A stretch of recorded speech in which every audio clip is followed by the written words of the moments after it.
Welcome, everyone, to another episode of Priestess Mercury. And we will begin with grounding the energies and opening and invoking, calling upon the north, the east, the south, the west, earth, air, fire, and water. Mom Gaia, Mother Earth, Father Sky, Mother Sky, and Father Earth. All of our angels, ancestors, and allies from the collective unconscious that are here to spew through Matt and I today for all y'all. May we ground in heart and in our true essence in service of love and wisdom and oneness. So mote it be. So mote it be.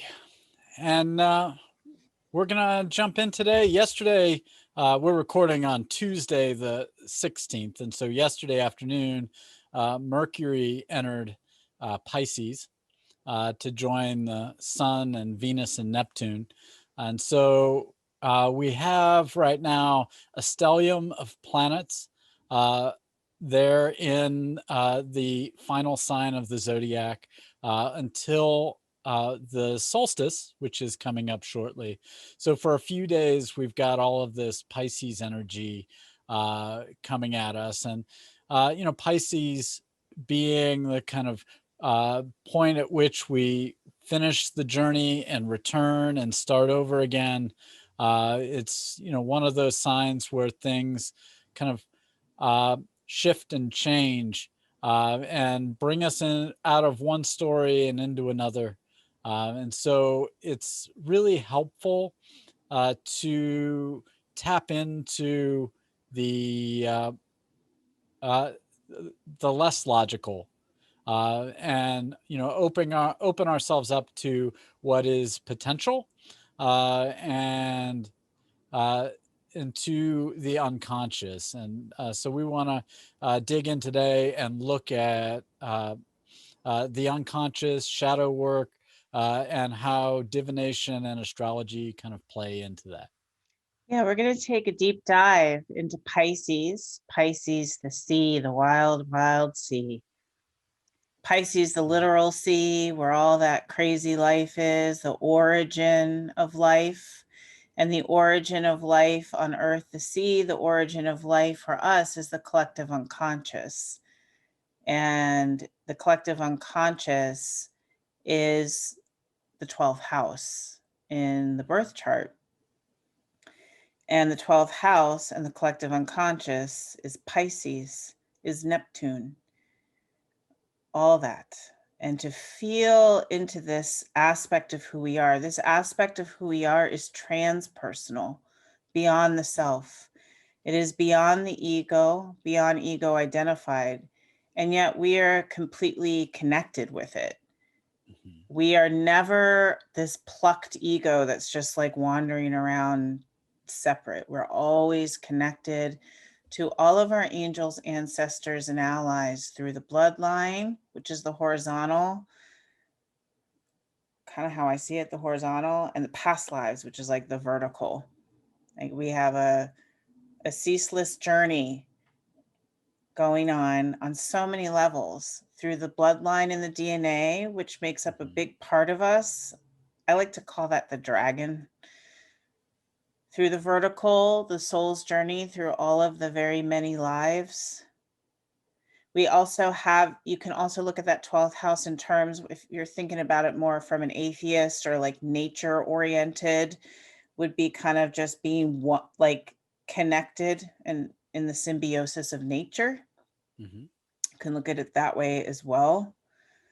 Yeah, it's like the source of evolution. The source of evolution. Mm-hmm. Again, that would be like looking at the sea floor almost as metaphor for that.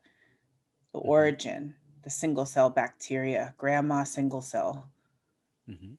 So this is Pisces, and the way that Pisces connects with us, connects to the collective unconscious. So we have, and this is looking through a Jungian or depth psychology lens, we have the ego, the personal shadow, and the collective shadow. Unconscious and shadow are synonymous, and they are having to do with what the ego doesn't see. So our ego, which the metaphor always uses, is like the iceberg coming out of the sea. The part that comes out of the sea is the ego. This is like us talking right now. Everything we're aware of, awareness itself out here is the ego.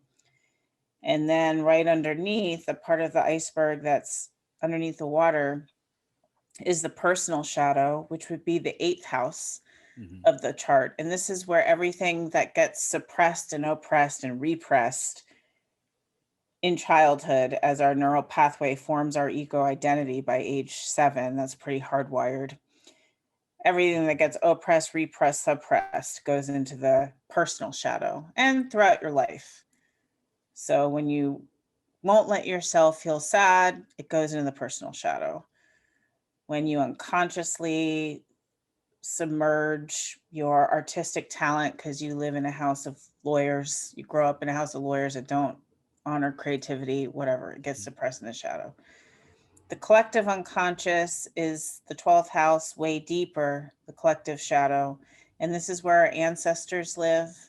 It's where the pantheons, the gods, the goddesses live, the soul of everything, the soul of earth, the soul of the universe versus the actual literal bodies. Just like our souls live in our bodies, but our souls are way beyond the body, is all living in the collective unconscious, telling a grander tale. The personal shadow tells a little baby tale, like the tale of everything you want, everything bad that happens and good that you hope for, you know, your personal little tale of like my little life.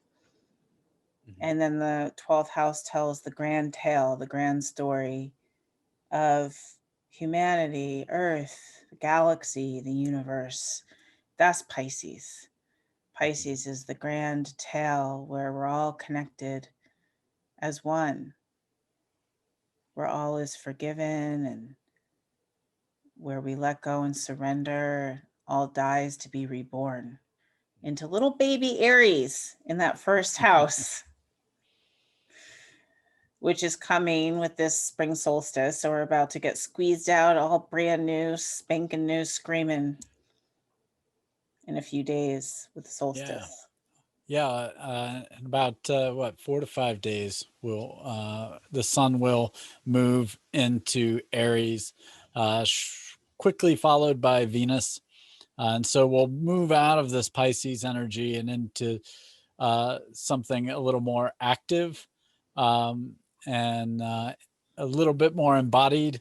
But here we're in this moment where we're at one somewhat with consciousness and the universe.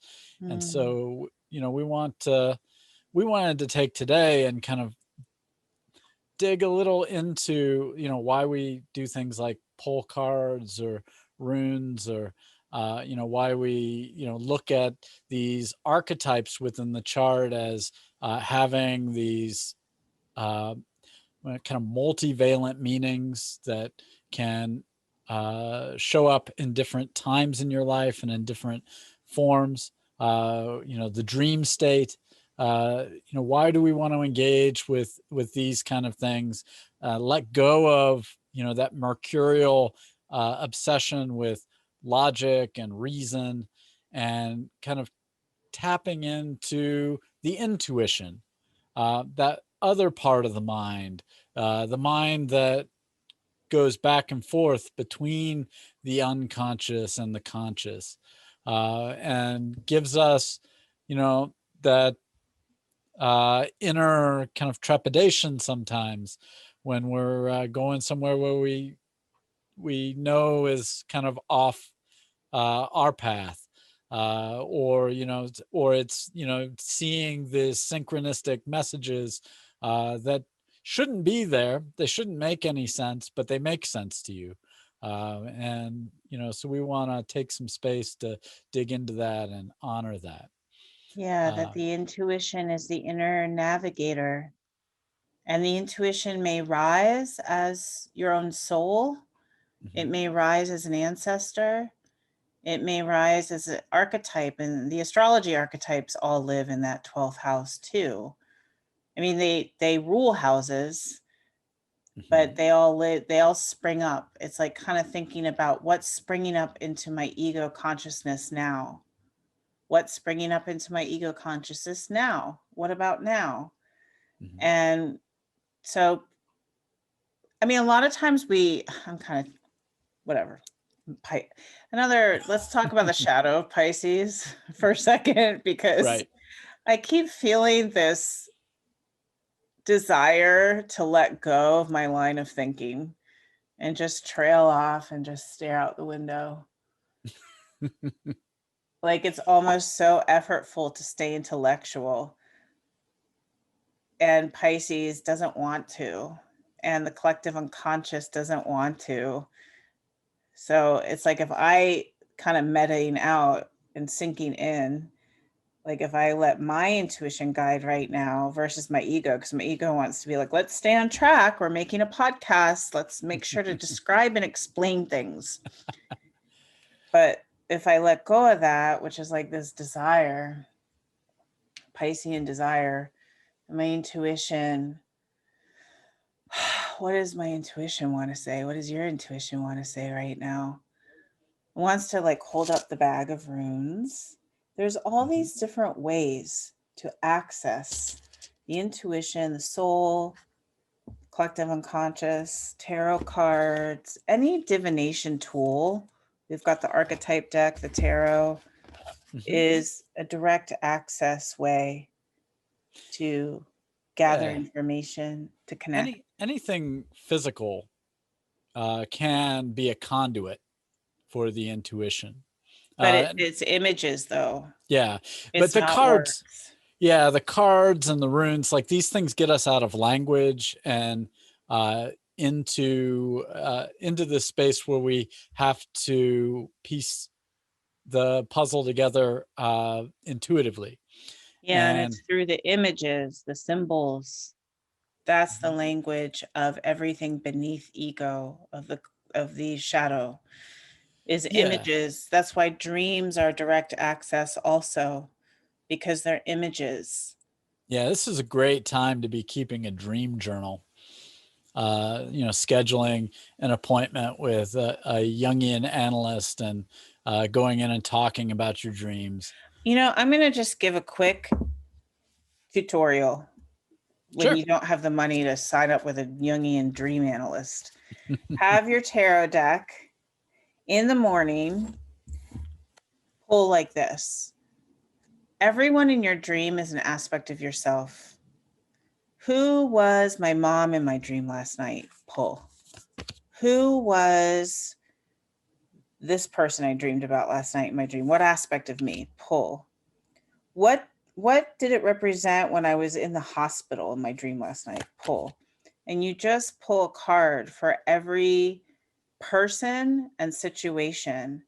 And then you start to piece it together through the feeling of the image. Because when you are looking at images, any image you look at, any image, we can use a system like tarot, but you could have a pack of pictures that you take and print out and laminate and use that just as easily.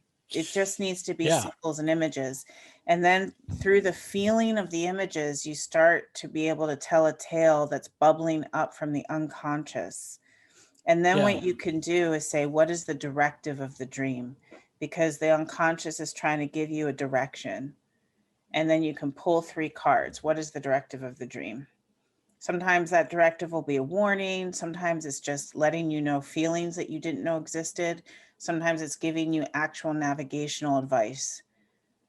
And then you can analyze your own dream. And you can do that too. And here's just another thing. I don't have a single client, myself or anyone I know, that doesn't say, I just don't want to wake up in the middle of the night and write down my journal. Or there's always like a reason to not immediately write down the dream. So if that's just too difficult, If you can in the morning, recall it and say it out loud. That'll help you remember enough and get to your tarot deck before it leaves. Then you can, then it'll. Or even if it did leave, you can go to the tarot deck and ask the tarot deck what the dream was.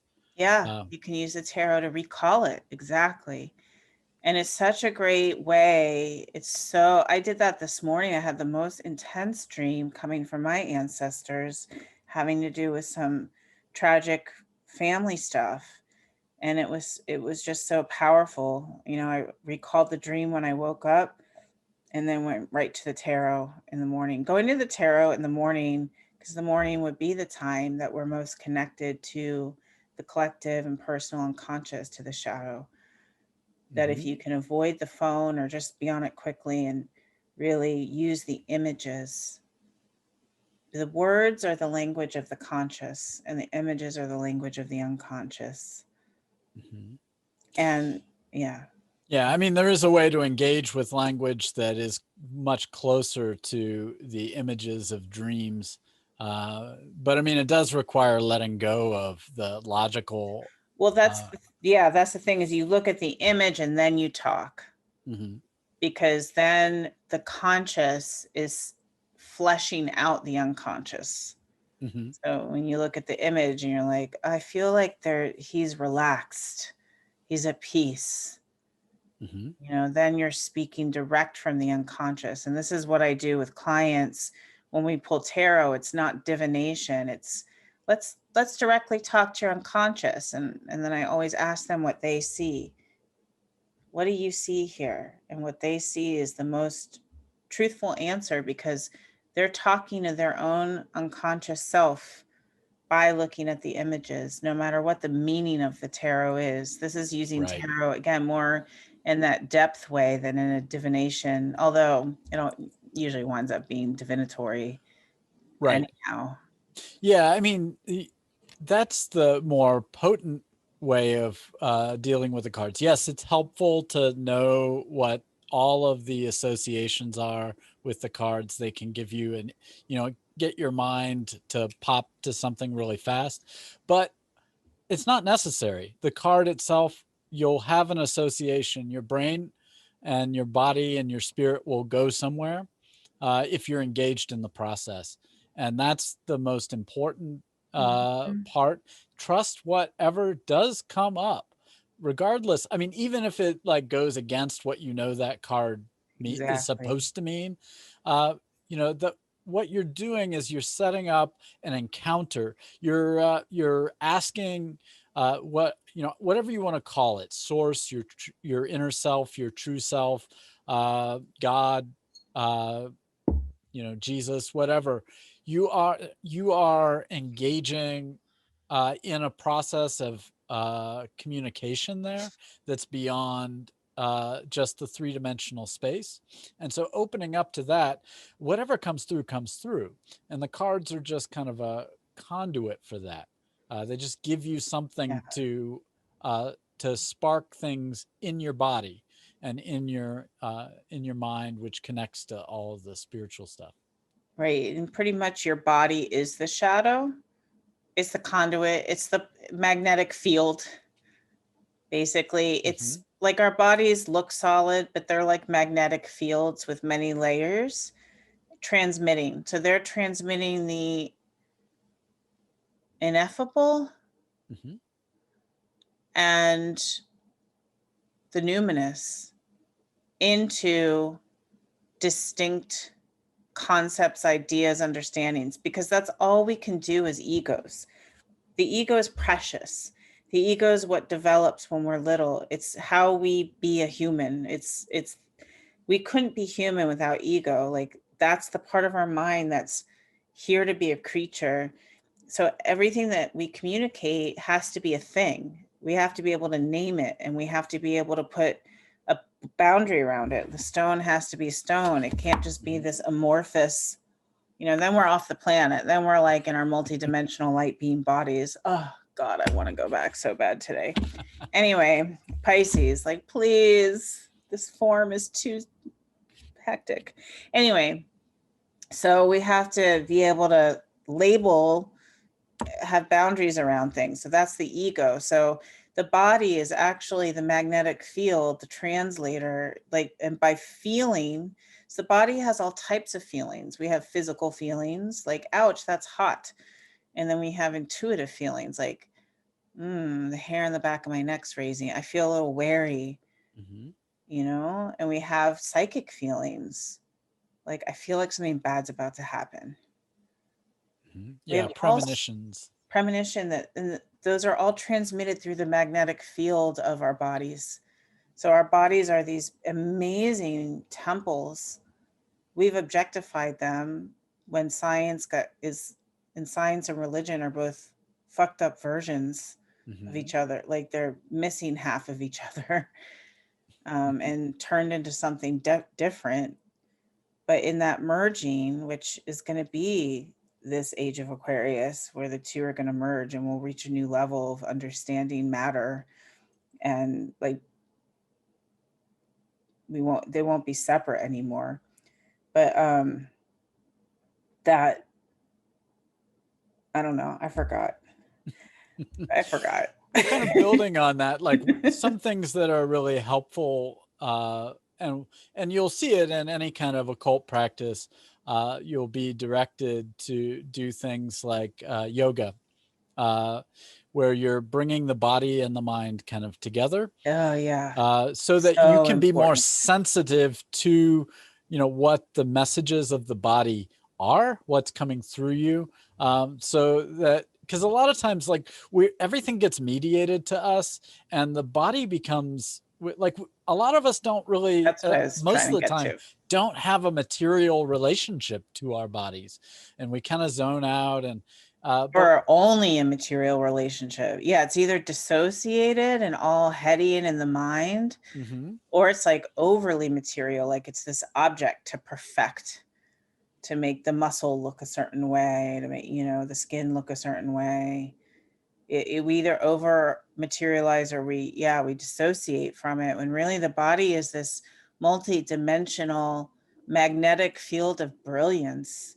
And when you do, I just want to say on the yoga front, after practicing regularly without stopping once, like at least 4 times a week since 2014, I'm at the point now where if I do 5 sun salutations, I can go from totally cranky disconnect to completely mind body connected, just from that alone, just from doing the breath body connection and 5 sun salutations. It's mhm, like so amazing to me that, yeah, and what a difference, because before those sun salutations, I'll be whatever, cranky, cantankerous, groggy, and like, and then I'll do the 5 salutations, and it's like,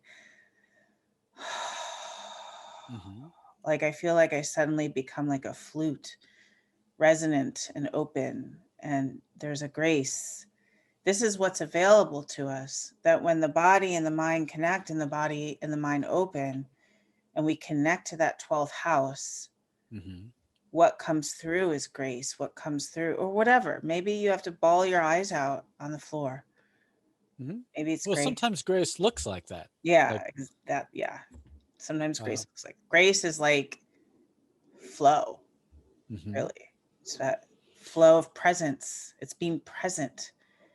Being present is the flow, Yeah. and Well, presence. and it's also like when we have those bawling sessions, like there's something that's, I mean, not to pun on it, but there's something balled up in the body, that is being released and let go of. And so, that Yeah, connects us, with, we're connecting the mind, the body, and the spirit. And, it lets that balled up feeling get out. yeah, Um, and, we can get back to being with our bodies, and not yeah. kind of holding, ourselves separate. I always like to think about feelings as poop, because they are, but Mhm. it's like invisible poop. And like, if you don't poop, you get all constipated, and you're like so uncomfortable. You can't even deal if you go too long. That's how it is with emotions too. But because, blah, blah, cultural narrative, bullshit, toxic, la la. We're not taught to feel our feelings. We're taught to suppress them into the personal shadow, pull ourselves up by the bootstraps, have a solution, and carry on. Eventually, when feelings aren't pooped out through expressing them, the body can get really sick on so many different levels. And I'm not reducing either. I'm not saying only emotional buildup creates sickness, Right. but because there's lots of factors that create sickness. But emotional buildup does create sickness. It will create all sorts of body pain and illness, disease, because it's literally being stored in the body as energy, and it literally will build up. So this is why shadow work is like getting a colonic, and doing regular shadow work is like taking care of your emotional GI tract. It's so important to feel your feelings. And again, cultural narrative makes it like this bad thing. We're also scared to feel sad, or scared to feel angry, or scared to feel negative. And it's like, you can just let it out. That's the learning, and let out all those feelings that aren't optimism and positivity and gratitude. And then it's like taking a big poop, and your body is then free. And then, yeah, your mind, body are reconnected again. Like you're back to a state of balance and grace. And that's really that eighth house work, and where you can see a lot of issues. I mean, Matt and I, we both have eighth house stelliums. Well, in my if I'm using a quadrant house system, yeah, I have an eighth house stellium. It's in the Yeah. ninth and whole sign houses, but Yeah, we both have a ninth, whole house, eighth. yeah. Plus, Which I mean makes sense that we're having a podcast about healing work because it's eighth house and the ninth house kind of stuff. So yeah, and when you have a lot in the eighth house too, you're definitely going to have the power, authority complex, power complex, especially of course depending on what you have there. And then whatever you have in the 12th house is going to speak more to, well, there's the couple factors there, the vertical and the horizontal. The horizontal is your DNA, your bloodline, your genetics, your the multi-generational wounds, the dragon, that so much of the trauma and the torment, the pain, the problems, everything that you experience aren't even your own. They're it's the monster in the DNA. It's in the dragon. It's in the whole bloodline. Yeah, I mean, we know from epidemiology that trauma does get passed down generationally. And so there are things that you are letting go of that, were, 5-6 generations back in your family. I mean, this is part of the reason why collectively we really do need a large conversation about things like slavery and things like this, and letting go of it. Yeah, it's so alive for me right now, because there's stuff going on in my family, and I come from Jewish. And I've talked a lot about the feminine bloodline and the suppression of the feminine, especially when Judaism went from tribal to Abrahamic religion. The patriarchalness, women no longer had power, and the way that got passed down. And also the persecution, we're all well aware of that. And that I always say there's this tragedy in the bloodline, and there's a lot of heaviness. And the women in my family, including me, we all have autoimmune, there's cancer, there's autoimmune, and it comes through the body. It also comes through the emotions. I'm not going to get into that part of it because it's too personal for the podcast, but it definitely comes through the emotional as well, and the personality. We've titled it, given it a name and externalize it to help. There's ways to heal, but like being able to name it. And like, I am so in touch with that this morning as stuff goes down, and just really feeling like, wow, this is a multi-generational thing, a multi-generational disease, multi-generational wound, in the way that the body and the mind intersect, mind body connection, and that disease in the body and disease in the mind are not, they're always together to some degree, and that is the 12th house. That's Right. what you're dealing with with the horizontal. And also gifts. There's the wounds and then there's the gifts. You might have a super psychic gift that goes generations back. You might have an artistic gift going back to like a grandparent, great, great, great. So gifts and wounds equal both, in that horizontal. Yeah. And sometimes the wound is the gift. Yeah, that's the most Pisces. If you look up Pisces in the dictionary, I think that should be the wound is the gift. The wound is the gift. I mean, and not from this like turn that frown upside down place. Right. Because tragedy sucks and pain is difficult. And yet at the same time that exists for the ego, which is just as precious and valid from a soul level, we learn unconditional love, we learn forgiveness, we learn resilience, we learn tolerance, we learn all these beautiful lessons and ways of being from traversing through pain and tragedy. Pisces knows this. Yeah. And along with that, the 12th house, like it has these traditional associations with prisons and asylums, but it also, this is where we would see places like hospitals, places where you have to go and put yourself away to be Convalesce. healed. Yeah. Yeah. And that could be like the physicalized version is the prison, the hospital, and the shadow side, that when you're not healing, you might wind up in a psych ward when too much tragedy happens.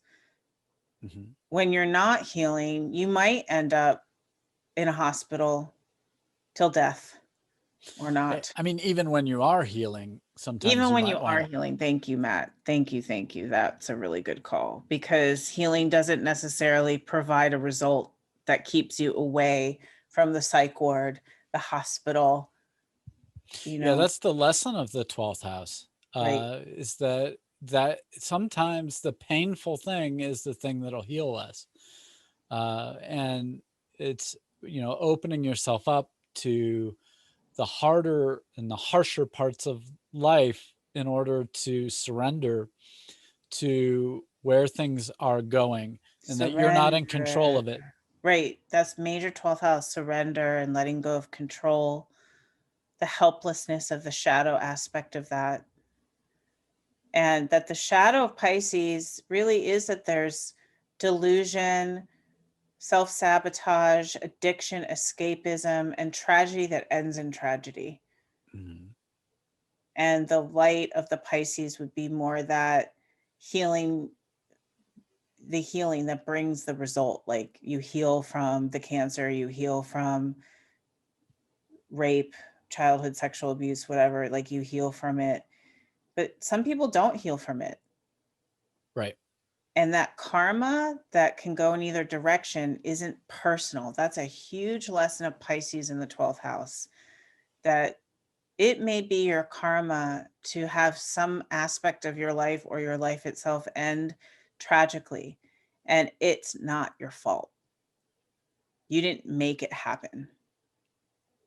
You didn't Right. make, cancer happen. You didn't make sexual abuse happen. You didn't make mental illness happen. You didn't make your whole life being under the oppression of the white man happen. I mean, like there's so much tragedy that isn't your fault, that never will be your fault, that the ego always wants to think I did it. It's, think when you think ego, think of under age 7, because that's where we all get hardwired. And so that Yeah. kind of line of thinking of a child, like, Well, well, yeah. if And the mom and 12th. dad are divorcing, it must be me. Yeah, because like the 12th house is that part of the sky that's also just above the horizon. And when things are there that you can't see them. So there's, you know, that's a lot like what's happening when we're first born. You know, we're come into the world, but the things in our life, like, we have no control over them. We can't see them, but they're shaping us. They're putting this imprint on us, and you know, we will feel the effects of them. And from a spiritual point of view, it's like your dharma and your karma. That from what Pisces understands from a spiritual point of view, if this resonates with you, if not, toss it out, no biggie. Is that that you might be in a lifetime where you're meant to be the offender, or where you're meant to die from a murder, or where you're, you know, there's a meant to be-ness that's not excusing it and saying, let's not learn from the mistake, because that's the paradox of it, is like Hmm. the healing is another layer. But from a Pisces point of view, everyone has their karma. And whether that karma be something horrifying or something awesome or anywhere in between, your karma is your karma. We're all here to work out a karma. And again, if, you know, toss it out if it doesn't resonate, but that's Earth school, that this plane of existence is like a school. Hmm. And I want to emphasize there, because I think that was really great. But you know, we're all here to work this out. It isn't Yeah. just that I'm working this out, or you're working this out, Michelle, but that we're all here working this out together. Yeah. We're, And yeah. that's a hard lesson Yeah. We're not sometimes. separate.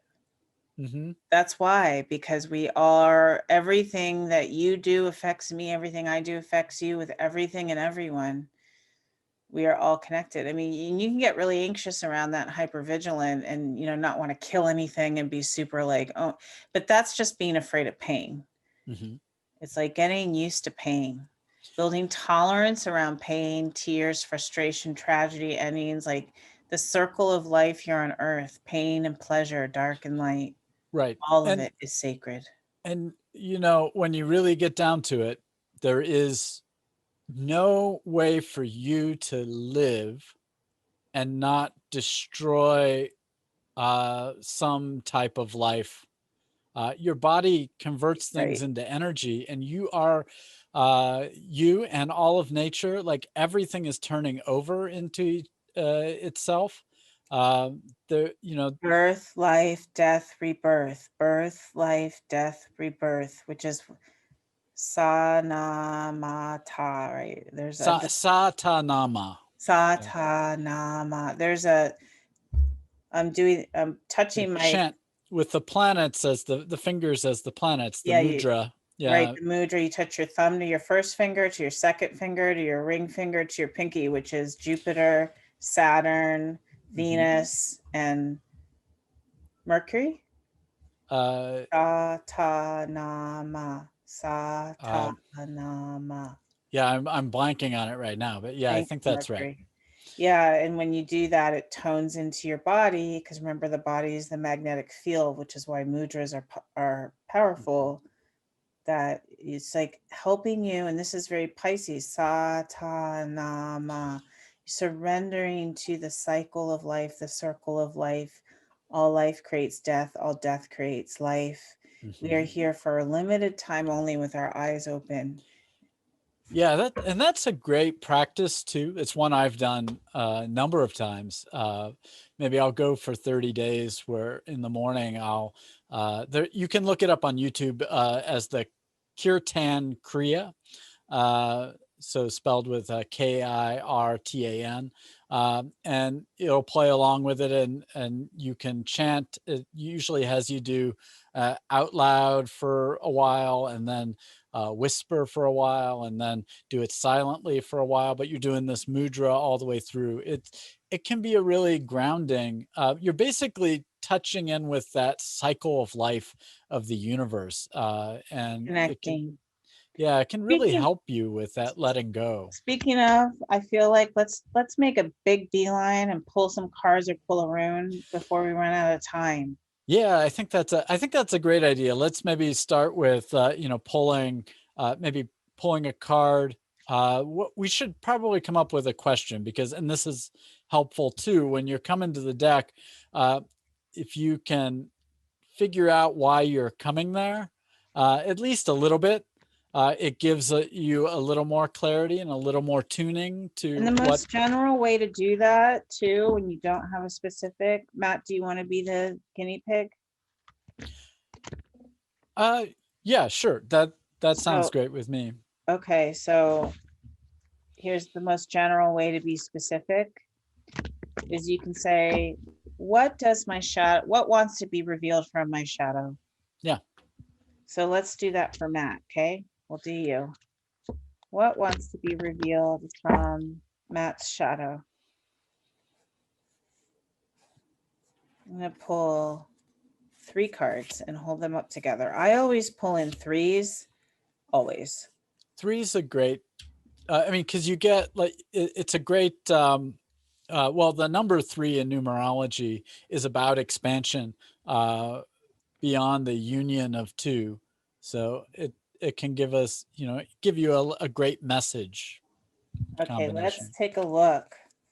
So for those who aren't watching, we've got the 4 of Wands, the moon in the middle, not monkey, the moon, Hmm. and the Queen of Pentacles on the other side. So the moon is sandwiched between the King of Pentacles and the 4 of Wands. So Matt, what do you see in these just by looking at the images without your knowledge of what tarot, the meanings are? Well, I would note that all of the women in the cards are uh, kind of lost in um, their activity. So they're kind of uh, being caught up in the moment, whether it's the women dancing in the 4 of Wands, or the woman that's fallen into the sea, the Piscean Sea, and seeing the moon up there, uh, or the woman who's kind of resting on her pentacle. Did you say that's the Queen of Pentacles? Yeah. Okay. Yeah, who, is trusting and kind of feeling that magical energy of the pentacle, the earth object there. Uh, so they're all kind of tapping into something interior. I want to jump in and say, as you say, they're all these women in the moment, essentially. Hmm. I'm thinking about that juxtaposing your ego, because this is what's in your shadow and how structured your ego is right now as you're on the job hunt and you're, you know, doing what egos do and executive functioning and trying to get the ducks in the row and the things accomplished. And Hmm. oftentimes what's in our shadow, which shows up in our dreams so much, is the polar opposite of the ego, especially if the ego is really stressed or intensely in the thing it's in. And when you say it's like all these feminine characters falling into the sea, just enjoying, or just like sitting here in nature, basking, I feel like that's like the longing, the feminine in your shadow, just Hmm. longing to just be and be in life and be in that Pisces grace and flow. Yeah, that really resonates because so much of the job hunt and some other things that are going on in my life uh, keep uh, it seems like you need to like have all of this active young energy, get it done, get it done, get it done, get it done.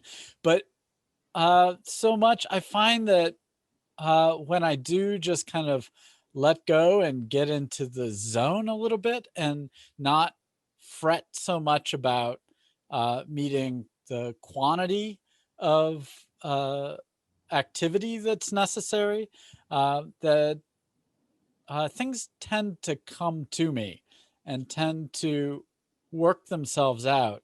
But when I get in that hyperactive, have to, submit 6 applications today, it doesn't end well. I don't usually Yeah, this feel good about what I've done. I get, and in fact, some of the time I plan to do like 12 applications and then I wind up laying down for a good chunk of the day because I just like the woman in the moon card there. Like it's just my body just is like, no, take it slow. And I have ADHD, so that is part of what's going on for me. Is that when my mind gets in this super logical mode, it starts to shut down because there's so much that it's weaving in and out of, that the filters don't work, and then I just get exhausted. I feel these two aspects you're speaking of here. Um, one is, can the feminine, okay, so just that in your shadow is a lot of suppressed feminine energy when the Right. masculine is on overdrive due to which is, I'm going to use the example because we're all the same. Hmm. So that the masculine, the ego is too rooted in masculine because we live in a too rooted in the masculine world. So we're Hmm. all too masculine. And that it's like, okay, got to do 6 applications, got to do more, got to get it. And there's all this fear, and there's all this like pull yourself up by the bootstraps and be productive, and that whole narrative that's suppressing the feminine.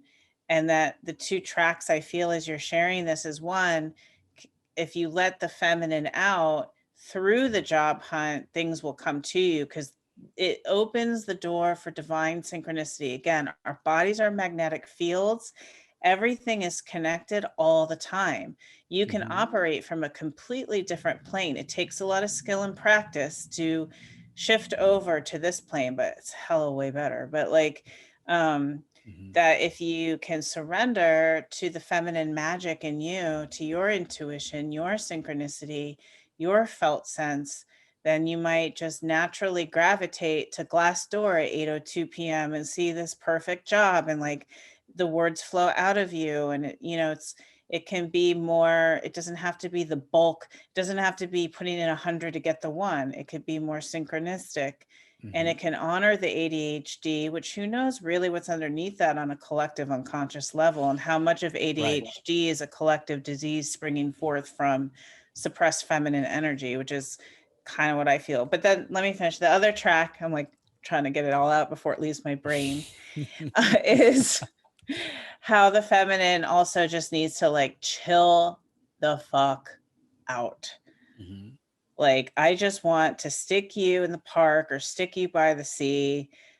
This is what I always feel for everyone when they need this, including myself, is I want to toss you in the sea where there's like amethyst discs to lay on in the sun and dolphins swimming all around, like just to get to be a human, Hmm. a creature, and to just get outside this, like, again, in the toxic world, how much we have to do to just have a roof over our head, just to be valued.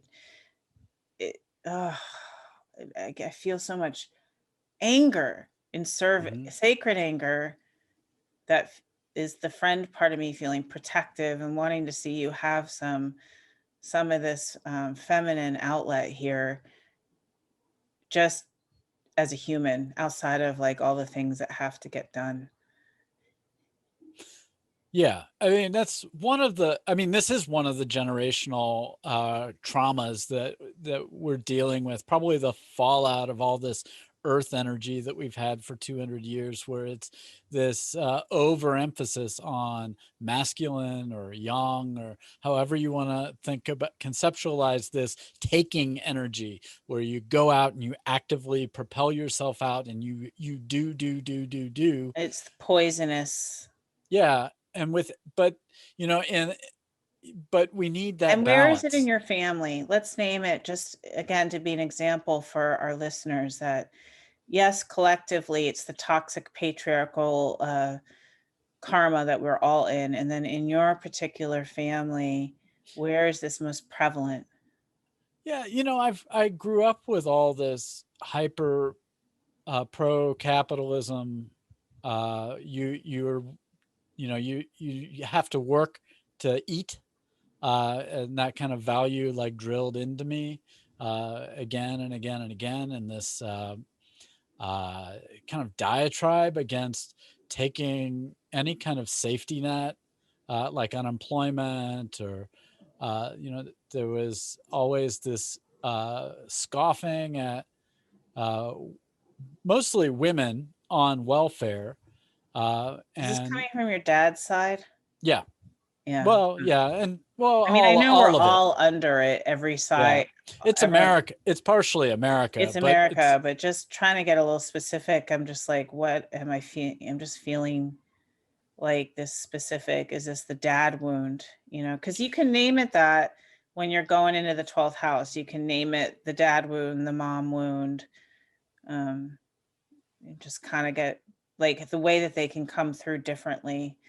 I don't want to say that's what it is for you. I'm more just trying to, for our listeners, give yeah, I mean, examples.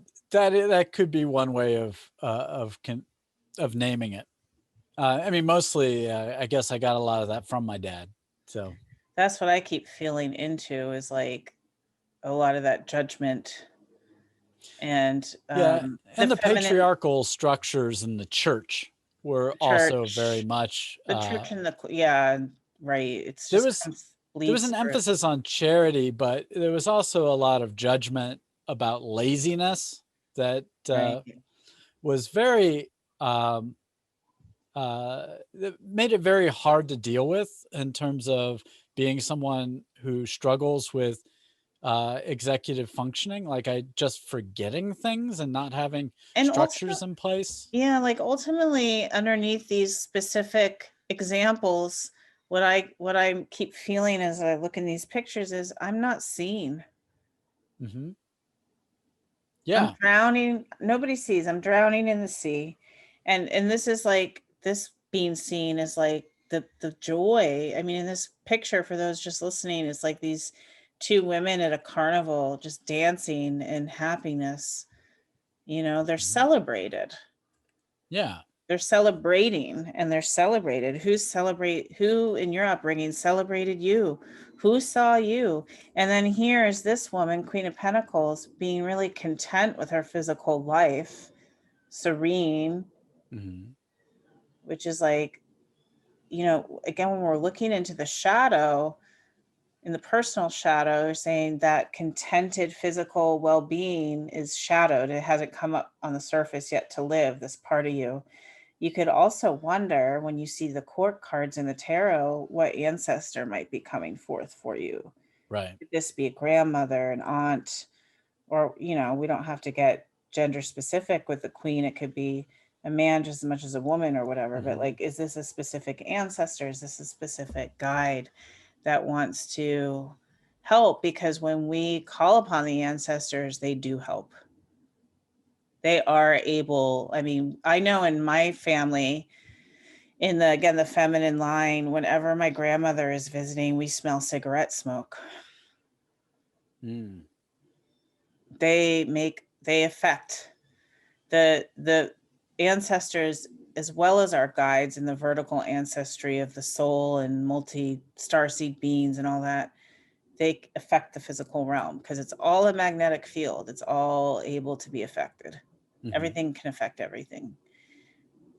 So I wonder if there is a being, Matt, like one of your ancestors wanting to. I just get that feeling too, which is why I'm saying it. Like, I do sense a female ancestor here Hmm.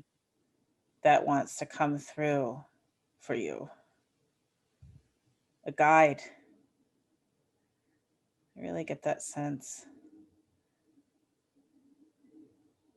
And doesn't it feel, just from tapping into these three cards, starting out with sort of the ego of like toxic patriarchy, ADHD, and what you struggle against, and as we're diving deeper and deeper and getting possibly to this ancestor and the feminine contentedness in you, do you feel what I feel here? Yeah. I mean, there is a power in uh, feeling like it's not just uh, something about me in particular. And That do you feel the grace? Do you feel the presence? Or is that just yeah, me? yeah. No, I feel that. Like, I really feel like, right. And I don't want to dismiss what you said, because yes, it's not just you. We're all in the same freaking boat over and over again with this 12th house awareness. It's just kind of which archetypal specific of the boat are you, same boat are you in? And then just this sense of grace. Like you're supported. Mm-hmm. You're supported so deeply. Yeah.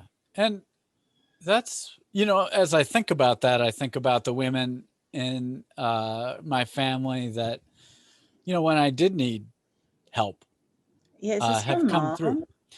Mom, maybe my grandmother, you know. Grandma? I Mhm. know I feel them with you. Yeah. Yeah. I mean, even most recently, like, you know, my grandmother was able to help out, even though she passed away, that I was able to get some help in terms of like, uh, having an extra cushion through this unemployment period that I Yeah. got from her. So, Yeah, some physical help, and I feel her spirit too. You know, and it's when we pass out of the body, when we step out of the body and dump the human cloak. Ugh, can't wait to do that. Um, the grace of our own being, of our own soul presence, it comes so alive for those who stay awake in the crossover. And a lot of people sleep when they cross over. But mhm, for those who stay awake when they cross over, can bring such, like, I'm just getting this sense of your grandmother, I think more than your mom, mhm, having this warmth and nurturing. And now that I really tap in this 12th house, I feel like that's the same warmth and nurturing that you have. Like you have a very, it gets shadowed a lot, you know, but mhm. when it comes out, it's like this really warm and nurturing kind of goldeny, deep, bronzy kind of presence about you that I'm feeling here with your grandmother. Like, and I just get this sense of like everything's going to be okay. You're going to find the job and you are loved. And even though it's all confusing, like the moon card, and you're just like in the sea of everythingness and so far from the logical awareness, you can go ahead and celebrate yourself in life, even though hard. And I don't know, all of us, it's constantly hard for everyone, you know. So, how can you find the little bit of celebration in all of the pain and the hard? And I feel like your grandma's with you, wanting to bring Mhm. you that. Yeah, and I felt that, you know, now and most recently. So that, and you know, some of that warmth that you're talking about, like the nurturing, is kind of a part of my mom who's also passed. Yeah, Um, and your mom too. mhm, I really feel, I'm feeling warmed by them. mhm, I'm feeling calmed. My heart's filled with pain this morning, and I'm feeling comforted by them. And not only comforted by them and comforted for you, also just that sense of like satanama, that, yeah, tragedy, sickness, illness, poverty, pain, injustice, and yeah, love. mhm.